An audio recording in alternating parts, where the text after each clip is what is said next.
다시 시간이 되었으므로 다같이 사도신경으로 신앙 고백하심으로 2월 2일 화요일 새벽 예배를 시작하도록 하겠습니다.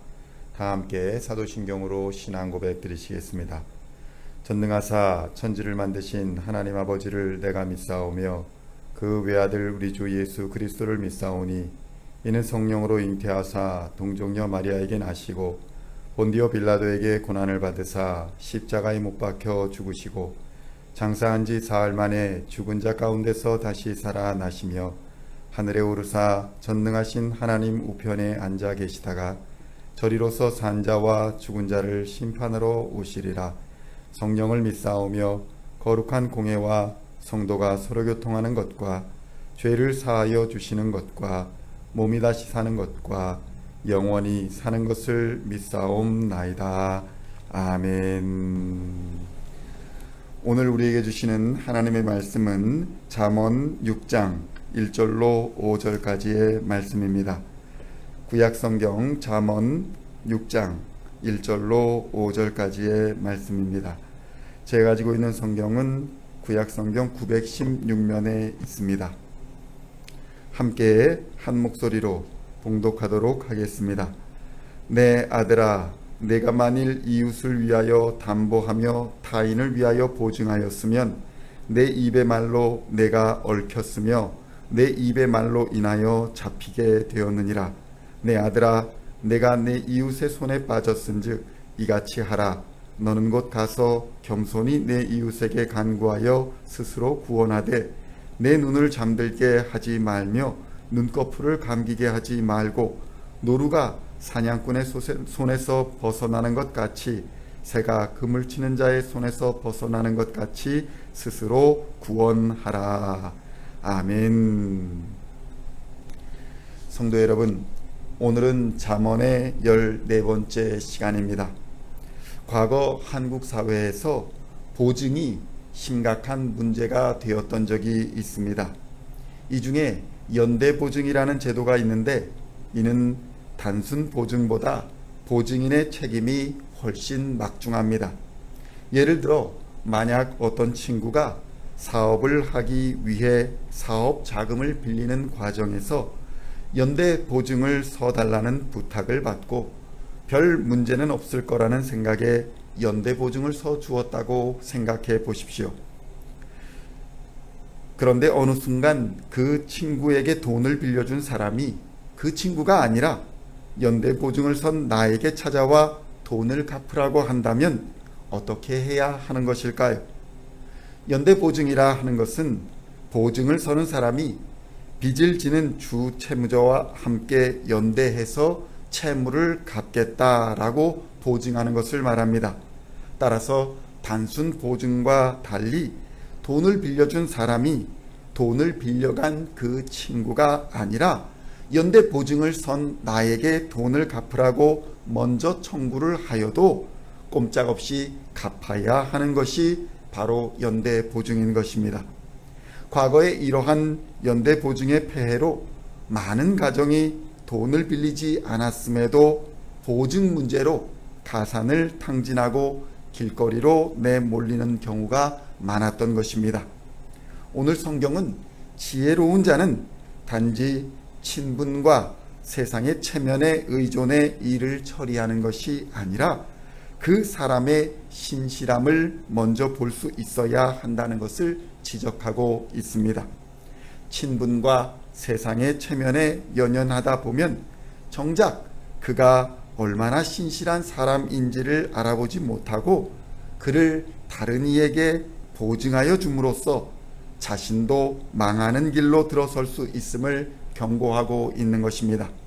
잠언서 6장 1절로 2절의 말씀을 보면 내 아들아, 내가 만일 이웃을 위하여 담보하며 타인을 위하여 보증하였으면 내 입의 말로 내가 얽혔으며 내 입의 말로 인하여 잡히게 되었느니라 하고 경고하고 있는 것입니다. 물론 이스라엘에서는 타인을 위해 보증 서는 것을 금지하고 있지는 않습니다. 오히려 모세 율법에서는 어떠한 경우에 보증을 서야 하는지를 설명하고 있기도 합니다. 그러나 한편으로는 보증이 초래하는 나쁜 결과 때문에 보증을 좋지 못한 것으로 언급하기도 합니다.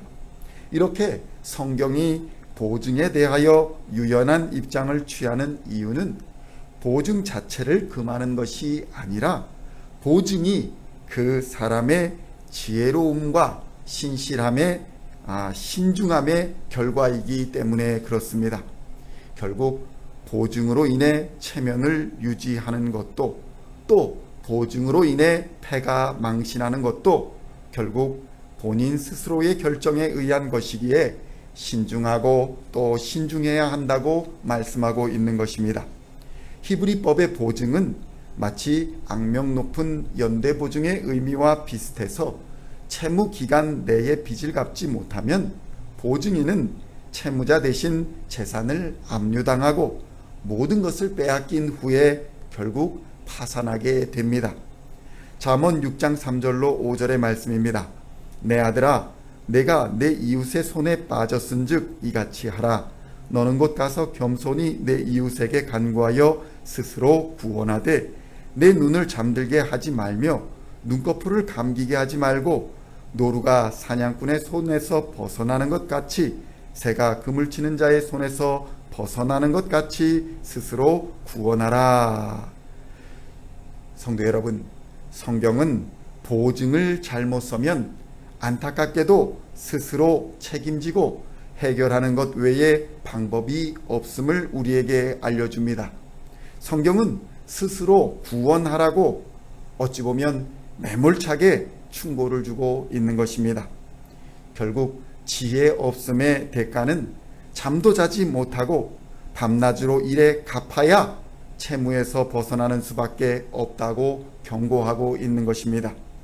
성도 여러분, 이러한 악성 채무자, 변제할 능력이 없이 빚만 잔뜩 진 사람이 바로 우리입니다.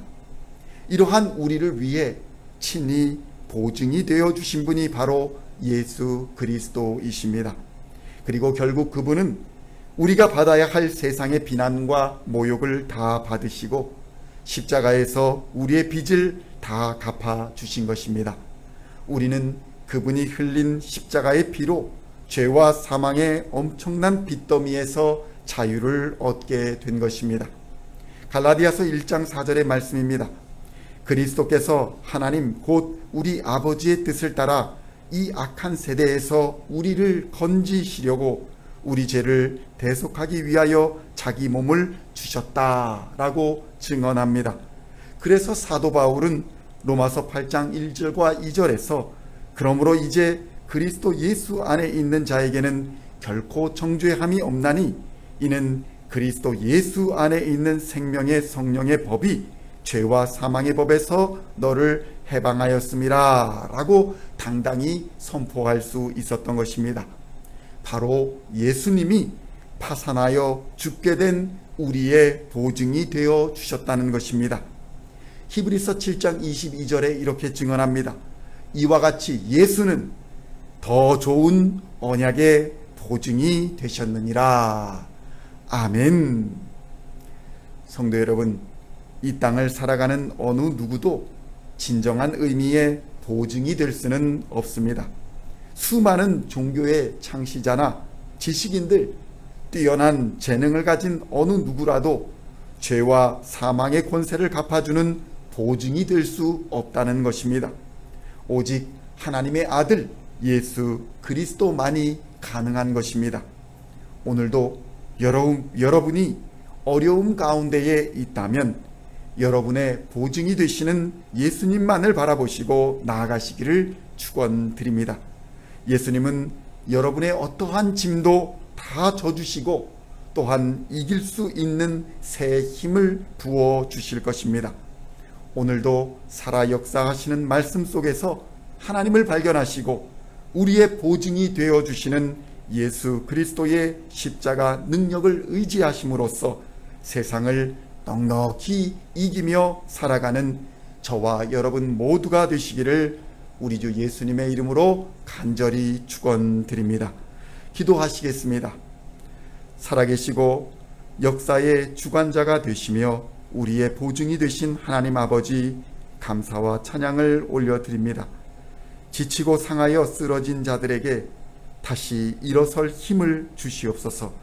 세상 권세와 악한 마귀의 유혹에 굴복하지 않는 믿음을 주셔서 오늘도 우리가 빚진 채무를 다 벗어버리고 진리로 자유케 하시는 하나님과 동행하며 참된 자유를 누리는 하루가 되게 하여 주시옵소서. 우리를 자유케 하시려 십자가에서 피 흘리신 우리 주 예수 그리스도의 이름으로 기도하옵나이다. 아멘.